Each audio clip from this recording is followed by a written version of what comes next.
地点。是，巡捕长官，情况不对，很显然对方是有备而来。为安全起见，命押运车队返回吧。你率领部队继续阻击，我和李桑保护车队返回。是，命令3辆车掉头。全体掉头。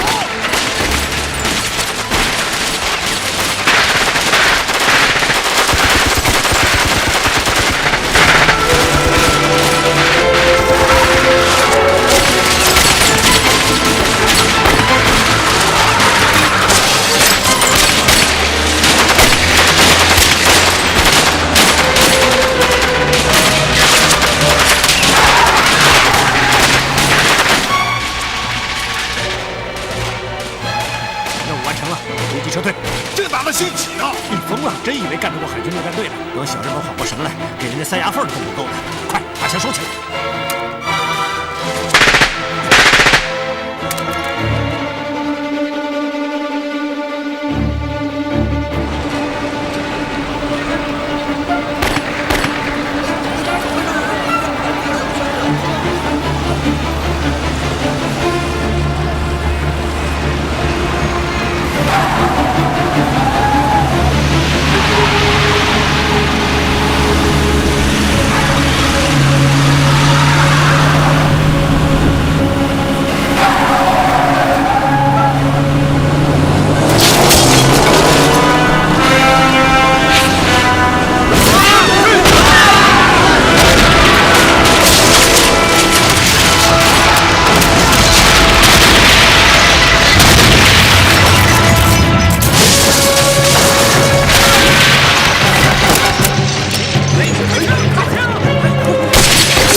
你们这群胆小鬼都没有听见吗？青木长官，是非之地不可久留，还是保护黄金要紧。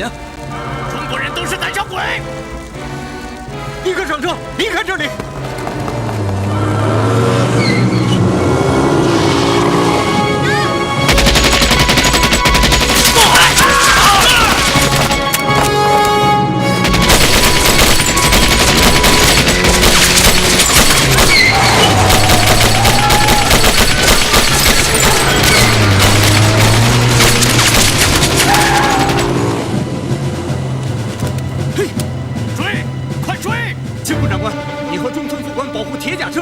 我率手下追赶歹徒，机枪留在这里。好，快，立刻上车，保护铁甲车返回加海关。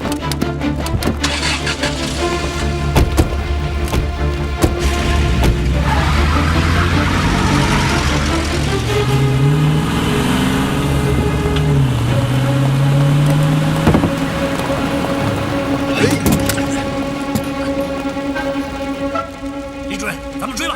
追个屁！日本人是你亲爹啊，为他们送命值得吗？你没看出来吗？这伙歹徒并不想全力进攻，采取打了就跑的战术。我们就守在这里，看看他们能怎么样。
我追！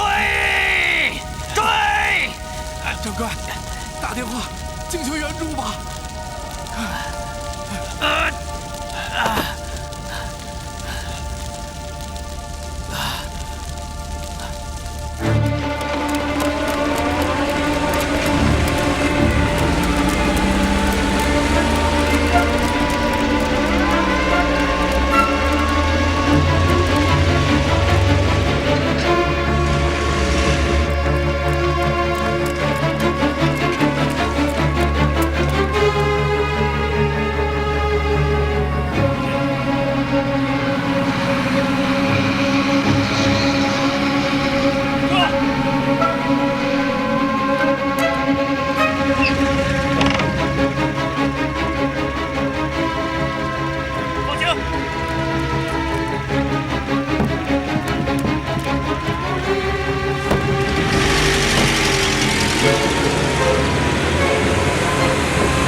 事儿了？不说丧气话你会死啊！我这不脱口而出吗？你就不能脱口而出点好话？大家都急着呢，你就少说两句吧。嘿，又有你，你成精了是不是？人家舞女说我乐意听。哎，真够肉麻的。人家被吹捧的肉还没麻呢，你麻什么？行了，别贫了，烦着呢。哎，你们看，来了！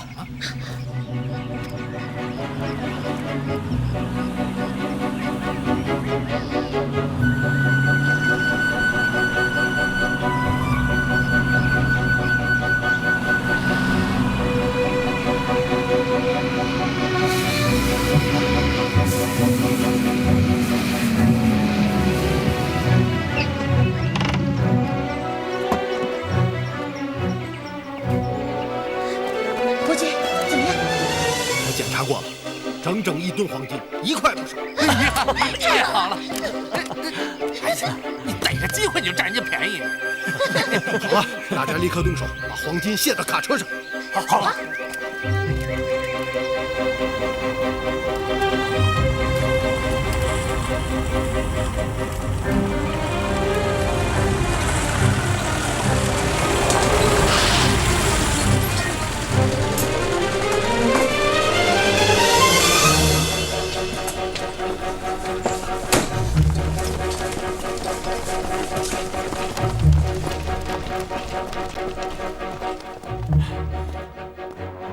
黄金被劫走了。猎鹰暗杀队，一定是猎鹰暗杀队。命令部队封锁附近的公路和各种交通设施，严格盘查过往车辆。是，全部封锁。走。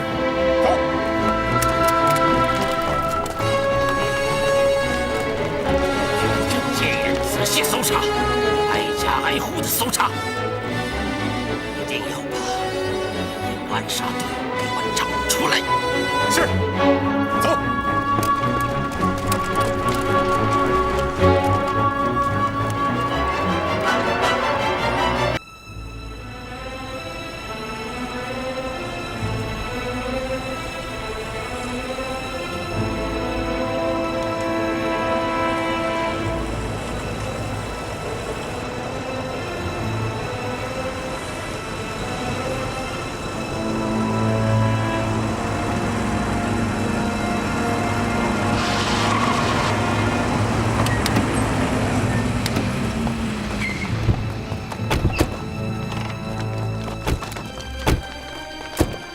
就是这里，他们进了钢厂里面一个废弃的大车间。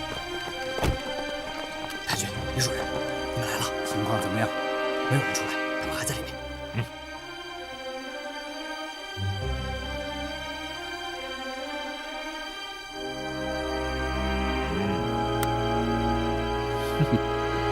纯进钢厂，包围大车间。上！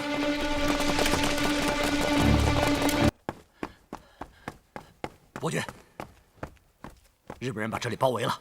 是吧？日本人怎么找到这里的？有内奸？没什么大惊小怪的，他们是跟着你来的。啊！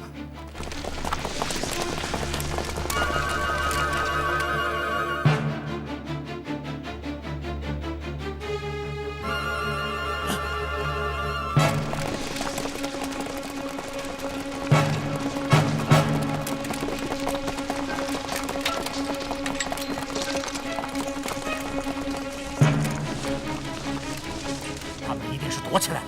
太君、李主任，搜吧，他们就在这里，仔细搜查。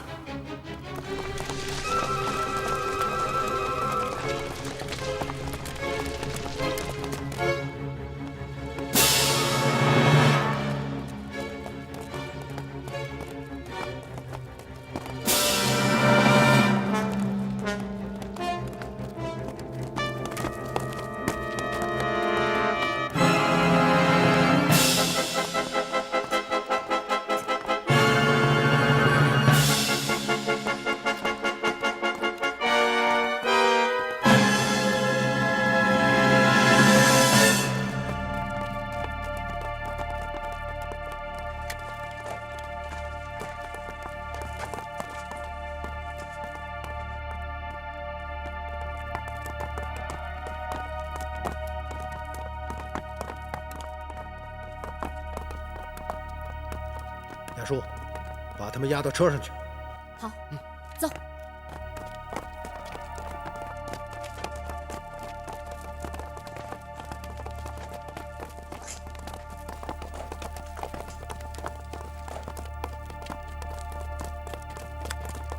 跟我来。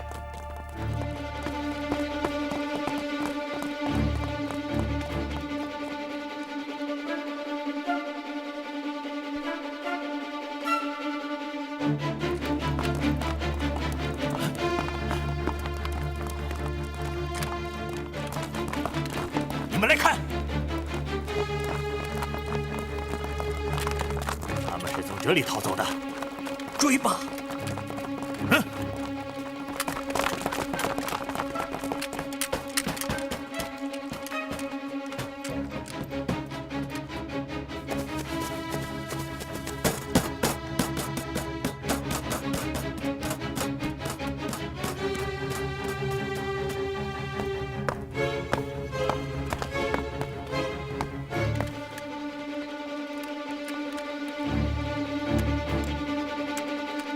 动手吧！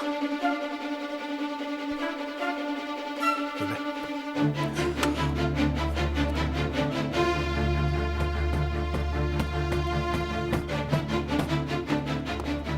下面是一条通道，直通钢厂后院。他们一定是从这里跑的，追！哎，你率人去追，我和李楚雄守在这里，以防万一。好，走。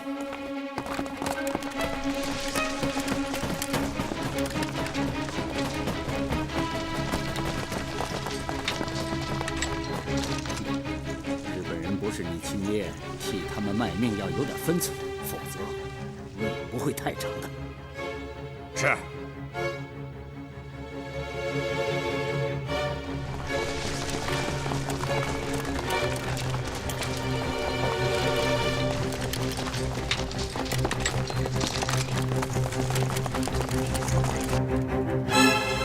启动！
还有活人吗？还有人活着吗？还有人吗？还有人活着吗？还有活人吗？快来人呐！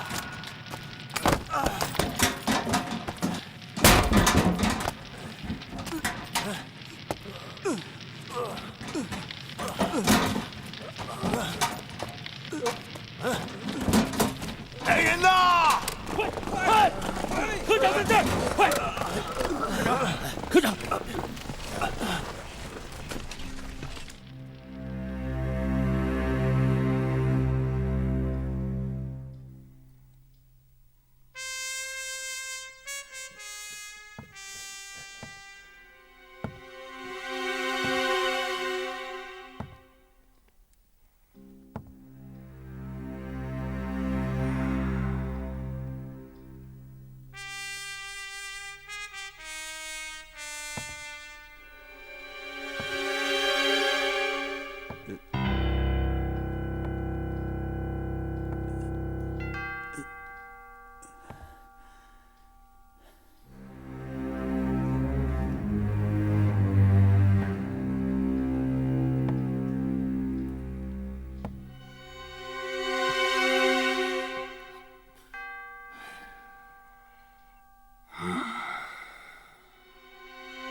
特使阁下，我们中了猎鹰暗杀队的埋伏，是我们无能。可你们对我说的话难道忘了吗？一切已在掌握之中，今天夜里就能够彻底解决猎鹰暗杀队。是我们将事情想得太简单了。现在看起来，从售卖黄金、码头交易、青木出现，直到跟踪马庆云，都是猎鹰暗杀队预先设计好的阴谋。他们利用我们急于求成的心理，引诱我们上钩。一次次承诺，却一次次失败，你们的表现实在是令人失望，我无话可说了。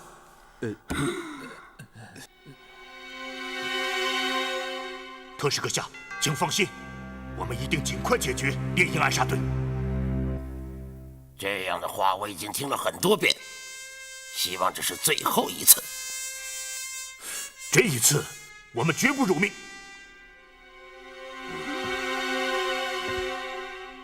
海军和陆军的纠纷现在已经闹得不可开交，如果再不赶快解决的话，很可能会引发致命的后果。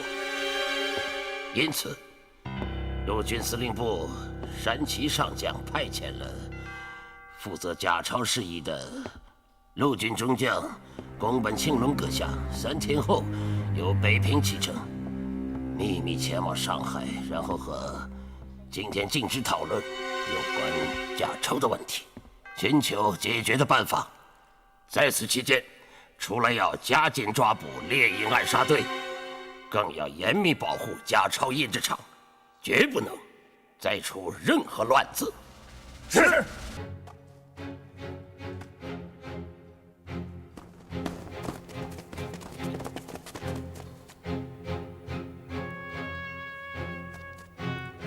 听我的口令，一个一个过。是。走。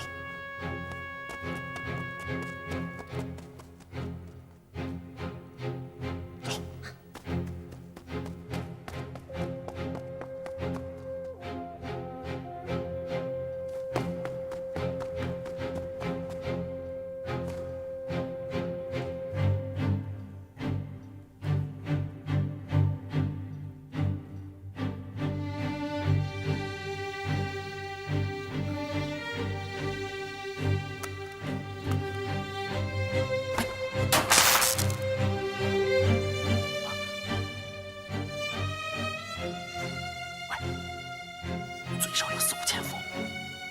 间段吗？电流太大，不管什么东西，只要碰到电网，瞬间就被打飞。也就是说，想要进去，首先便要切断高压电网的电源。不错，可要切断电源，首先要进入场内。如果能顺利的进入场内，那就不用切断电源了。废话连篇。哎呀，你懂什么？我说的是一个非常复杂的因果关系，是哲学悖论。哎，悖论你懂吗？那是很复杂的哲学理论。别说了，这撤来了，走。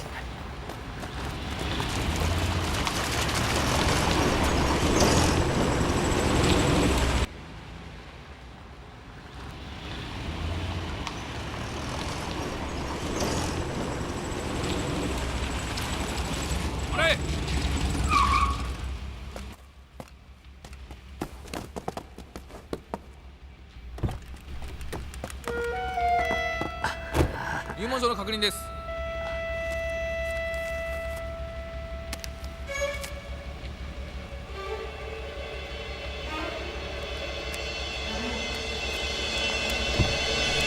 映像を開けろ。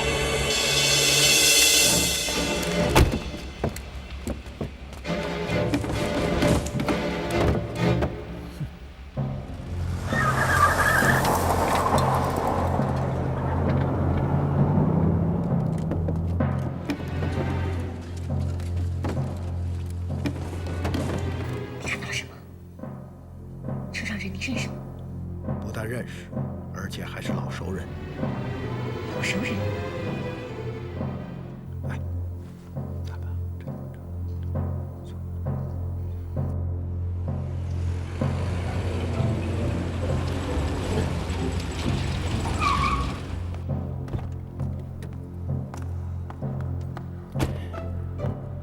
李先生，唐元军怎么样？请跟我来，请。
这是刚刚开印的新版1000元面值的法币，质量不错，几乎可以乱真。这一箱是请黎先生带我去使用的。最近又有一笔大买卖，大批的钞票什么时候能够印出来？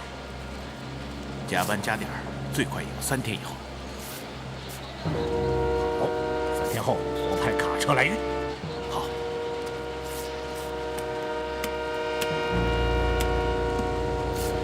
请。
你们是什么人？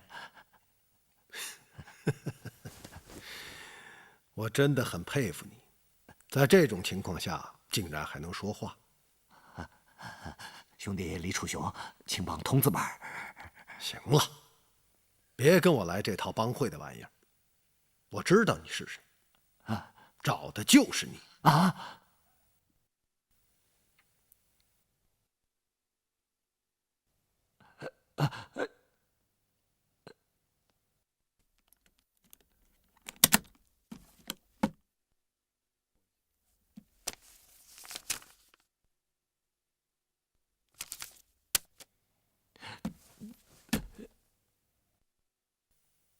！1000元面值的法币假钞，刚从日本人的假钞厂拿到的吧？什么假钞？什么假钞厂？我听不懂。有一件事，我想你应该听得懂。猎鹰暗杀队啊！你们是猎鹰暗杀队？现在你应该意识到问题的严重性了。兄弟，我知道你们是为了那车黄金来的，是马青云叫你来的吧？这个问题重要。那兄弟，你想要什么？刚刚那座工厂是日本人的假钞厂吧？是啊。这箱假钞是刚印出来的，对吧？是，这是新版1000元的法币假钞，日本人刚开的模板，正在加紧印制。你是怎么进入假钞厂的？这里有张通行证，到工厂大门前第1道岗哨出示此证，并说出接待人的名字，哨兵就会给里面打电话，得到确认后放行。很严格。是啊，这里是日本人的命根子，所以他们非常小心。把通行证给我看看。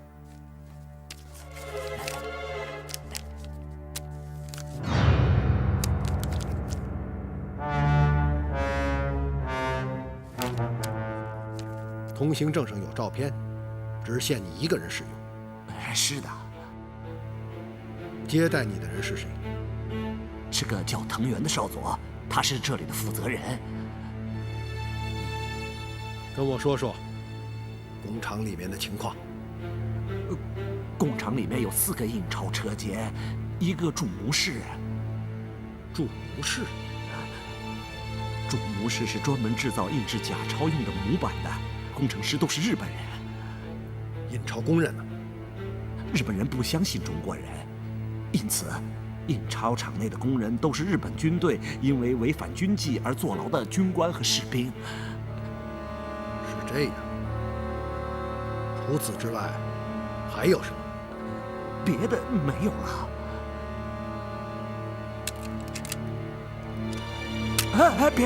别！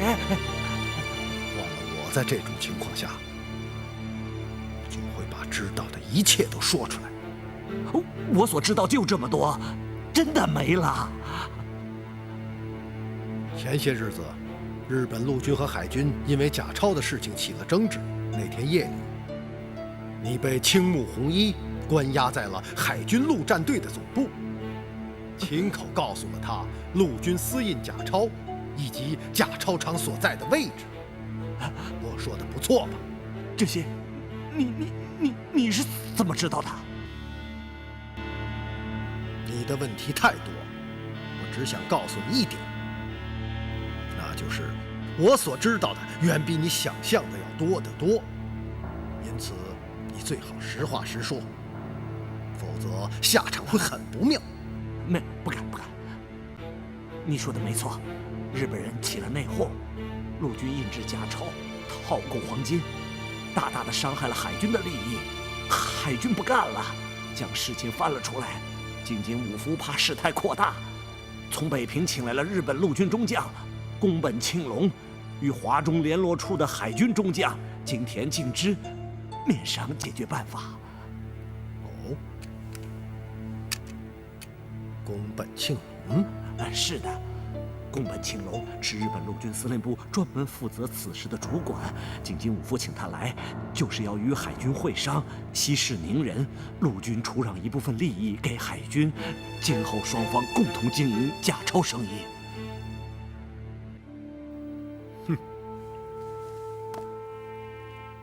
这就好比是两个强盗闯进别人家里抢劫了财物，却因为分赃不均起了争执，最终两人达成协议，联手再抢一次，平分所得的钱物。而这个家的主人却只能眼睁睁地看着强盗们一次又一次地洗劫着自己的家，一次又一次地将本来就所剩无几的财物抢尽分光，却无可奈何。想想看吧，强盗已经猖獗到了何种地步？在中国人的地盘上，用中国人的假钞掠夺中国人的黄金，还要美其名曰共同经营，这是为什么啊？强盗为什么会如此猖獗？是因为有你们这些内鬼为他们引路，有你们这样的渣子败类做他们的帮凶。你继续说吧，宫本庆隆什么时候到达上海？3天后，从北京乘一线专列前来。在哪里下车？在上海北火车站。届时，井津武夫、金田敬之等人都要到车站迎接。谢谢你。别，兄弟，你想知道的我都说了，求求你放我一马。真是很佩服你，怎么还有脸求饶？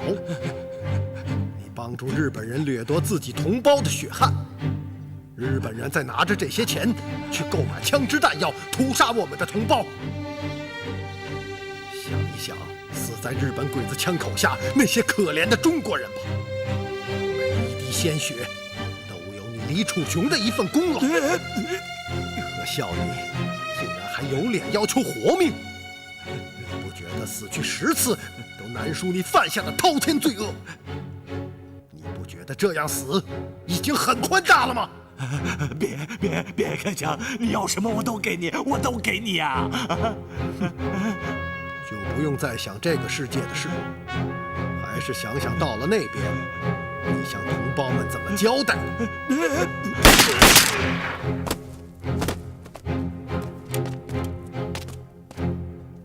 这个王八蛋，早该死了！把车处理掉。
怎么回事？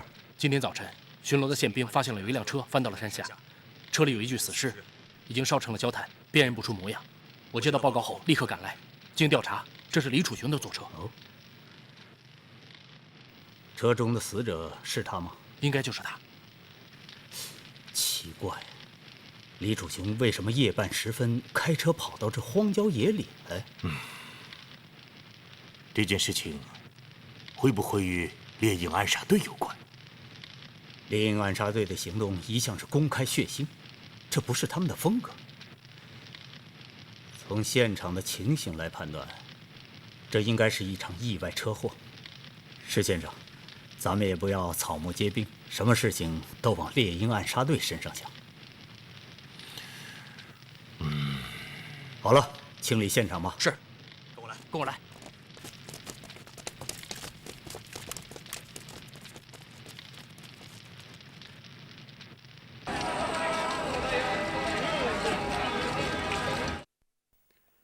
这里是一个通道，还有这儿，这儿，最后是这里第一车间。这是我们经过细致的观察绘制的假操场图纸，以及日军的兵力配备。大家都看一看吧。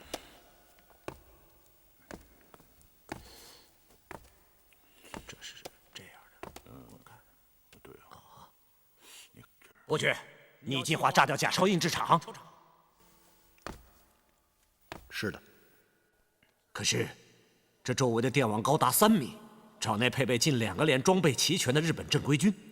先不要说别的，如何潜入厂内就是最大的问题啊！卡车说的没错，看看这张图纸，大家都明白了。硬闯是不可能的，越墙而入更是天方夜谭。伯爵，说句实话，从这张图看，成功的希望非常渺茫。不要说炸毁它，就连接近它都很困难。用常规手段很难达到目的。可我们现在只会用常规手段。闭嘴，听伯爵说。哎，连话都不让说，这不是商量的吗？你说的是商量吗？根本就是废话连篇。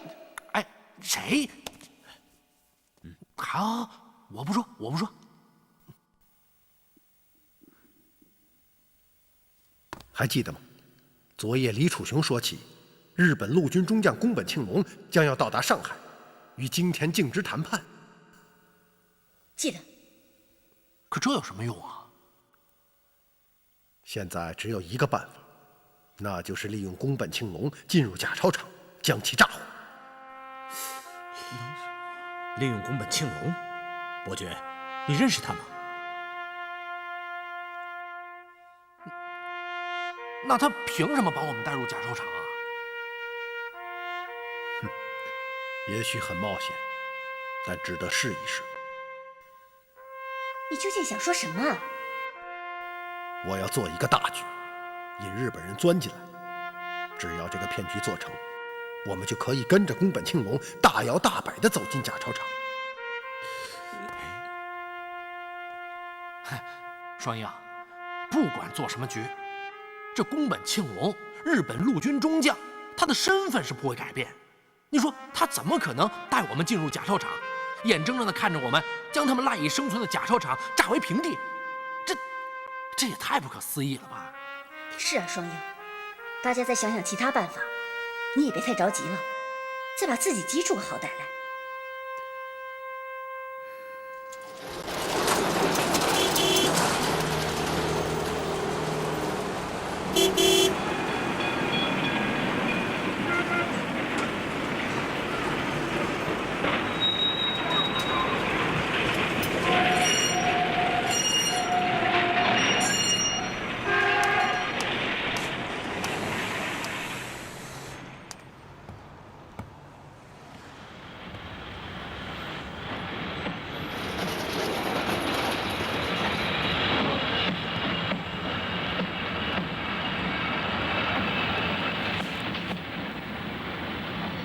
出什么事了？这么着急？叶欣，我想和你的上级见面谈一谈，你能不能帮我约一下？这……我知道，共产党在对待抗日的问题上态度非常坚决，这一点与重庆政府完全不同。我也知道，共产党在工人当中有着巨大的号召力，因此我想与贵党接触一下，希望能够与你们合作。好吧，明天你等我的消息。谢谢。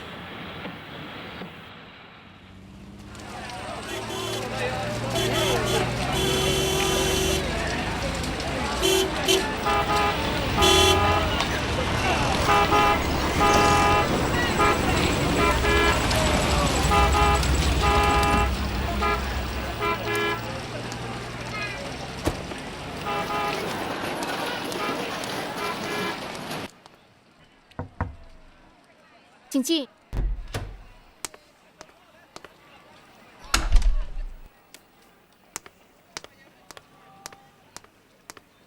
月心，是你啊，朱大姐。我正要给你打电话，你就来了。啊，有事吗？我是要跟你谈一谈燕双英的事情。燕双英？是的，我将她的情况向上级领导做了汇报，领导非常重视，认为燕双英不但胆大心细、智慧过人，还具有极强的民族气节和自发的革命觉悟。这样的人才难能可贵，如果能将她争取过来，对今后的工作将非常有利。组织上想要争取燕双英。是的，鉴于你和燕双英的朋友关系，我认为这件事情由你负责比较妥当。真的？这是组织上对你的考验，你一定要耐心细心。请组织上放心，我一定做好。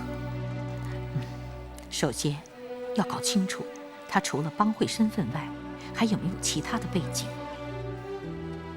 其他背景？比如，他与重庆方面是否有关？目前国共合作一致对外，因此不能够做伤害双方合作关系的事情。我明白了。搞清这一点后，再进行下一步工作。记住，不要操之过急，尽力去帮助他，少向他提出要求，懂吗？懂了。朱大姐，今天我来，正是与燕双英有关。哦，她想见你。见我？是的。她怎么会知道我？从第一次见面，他就猜出了我的身份。啊？为什么？他说我满嘴都是抗日救亡的话，不用他，就连普通的76号特务，不出10分钟，就能猜出我的身份。哎，月心啊，这一点我早就对你说过。对不起，大姐。目前的斗争环境非常复杂，一个小小的疏漏就有可能为革命带来巨大的损失。月心啊，今后你说话办事千万不要锋芒太露，否则会招致不必要的麻烦。大姐，我记住了，以后再也不会了。燕双英还说了什么？燕双英说，咱们共产党抗日最坚决，因此想要和我们合作。大姐，如果不行的话，我就回了他。不，我去见他。今天下午3点，在法斯汀饭店门前的露天咖啡馆，我左手拿大公报，右手拿着一支玫瑰。他的暗语是：“小姐，能借我看看你的报纸吗？”我回答：“送给你了。”记住了。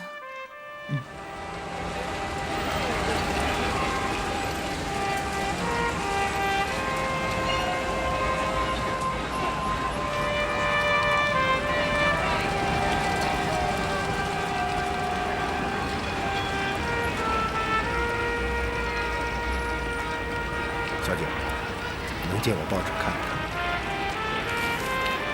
当然，报纸就送给你。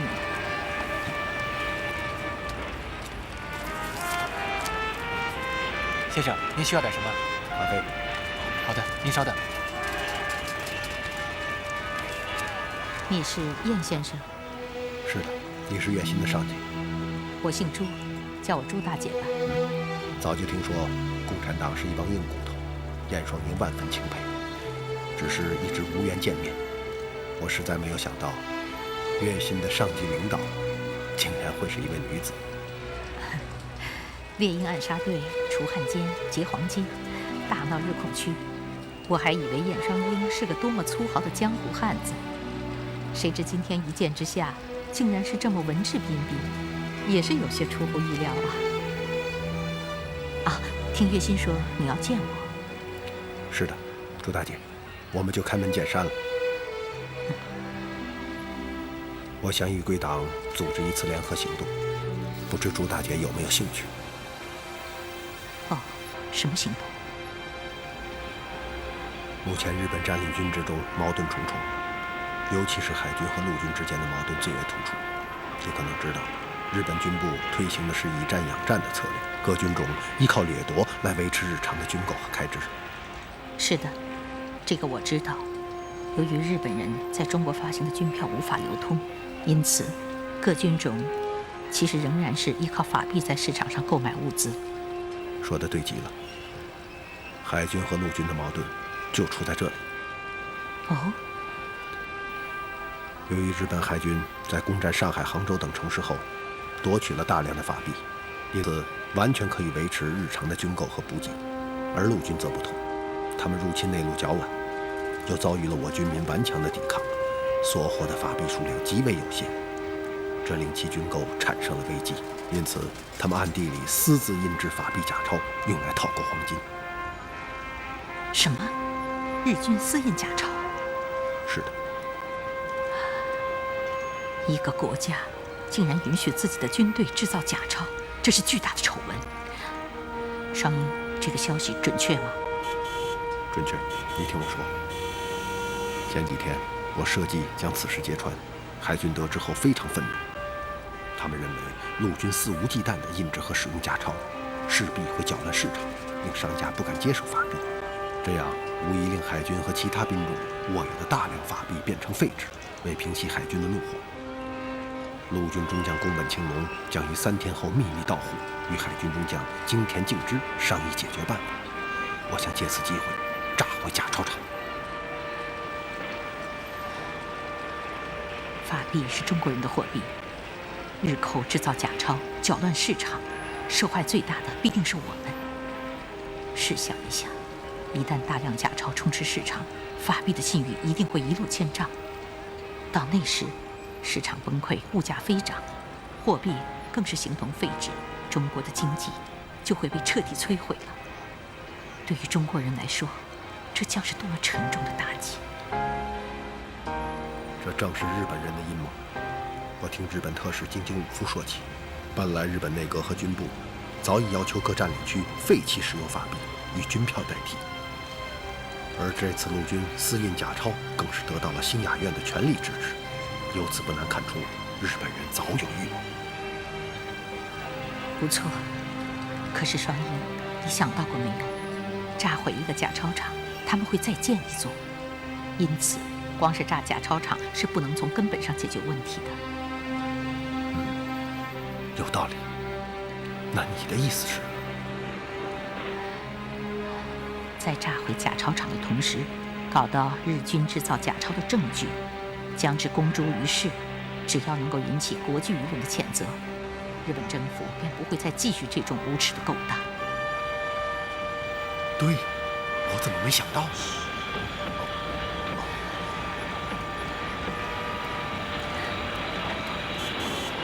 先生，一杯咖啡。您慢用。要善于利用政治环境和国际环境，才能够给日寇施以最沉重的打击。双英，说说你的计划。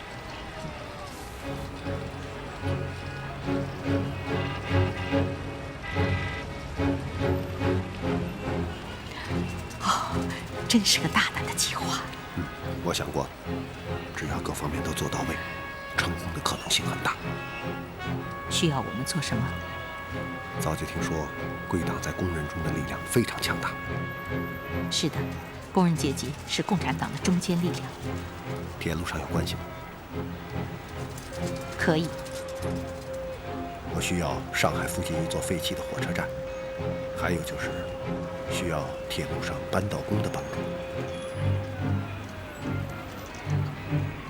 好，我全力协助你。太好了。但是有个条件。是什么？替我搞到日军印制假钞的证据。这件事包在我身上。等我的消息。好。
大姐，2天的时间，便把一个废弃的火车站变成了上海站。